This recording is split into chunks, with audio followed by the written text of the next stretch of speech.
80 शब्द प्रति मिनट शुरू। उप सभापति जी, कल जब इस सदन में विश्वविद्यालयों के बारे में चर्चा हो रही थी तो सदस्यों ने कहा था कि ये विश्वविद्यालय विद्या के मंदिर हैं और इनमें नए भारत का निर्माण हो रहा है। जनता पार्टी के लोगों के बच्चे भी विश्वविद्यालयों में पढ़ रहे हैं।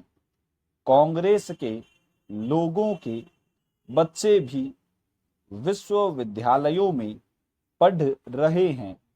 कम्युनिस्ट पार्टी के लोगों के बच्चे और राष्ट्रीय स्वयं सेवक संघ के लोगों के बच्चे भी इन विश्वविद्यालयों में पढ़ रहे हैं। इस तरह से विश्वविद्यालयों में पूरे भारत का प्रतिनिधित्व है।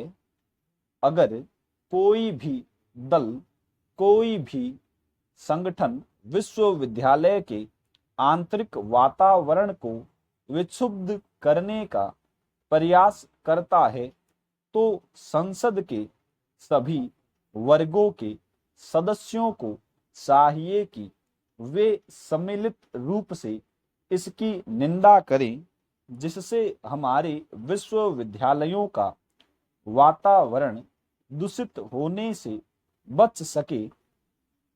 जब इसको दलीय प्रश्न बनाया जाता है तो विश्वविद्यालयों के अंदर अशांति पैदा होती है।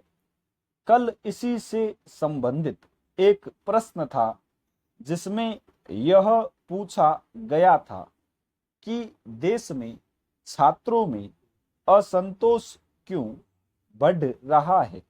इसका उत्तर देते हुए शिक्षा मंत्री ने कहा कि अन्य कारणों के अलावा राजनीतिक कारणों से भी विश्वविद्यालयों में छात्रों में असंतोष बढ़ रहा है। यह बात शिक्षा मंत्री महोदय ने एक प्रश्न के उत्तर में कही है। उन्होंने जिन विश्वविद्यालयों में असंतोष की चर्चा की है उनमें कई स्थानों की स्थिति को गंभीर भी बताया है।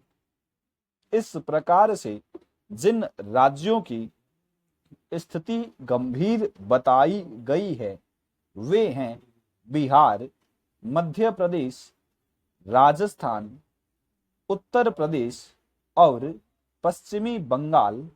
लेकिन कुछ विश्वविद्यालयों की घटनाओं को उन्होंने सामान्य बताया है, जिनमें असम, गुजरात, हिमाचल प्रदेश, केरल, महाराष्ट्र, उड़ीसा और दिल्ली आते हैं। इन सारे विश्वविद्यालयों को उन्होंने सामान्य घटना वालों में रखा है। जब दिल्ली के दो विश्वविद्यालयों में ये घटनाएं हो रही हैं और उनको उन्होंने सामान्य बताया है तो पता नहीं उन राज्यों में क्या स्थिति होगी जिनमें गंभीर गड़बड़ी है। इससे आप अंदाजा लगा सकते हैं कि वहां पर किस प्रकार की स्थिति हो रही है। एक बात मैं विशेष रूप से कहना चाहता हूं और अपने देश के प्रधानमंत्री श्री मोरारजी देसाई को इस बात के लिए बधाई देना चाहता हूं कि जब वे दिल्ली विश्वविद्यालय के छात्र संघ का उद्घाटन करने गए तो उन्होंने दो बातें कही। स्टॉप।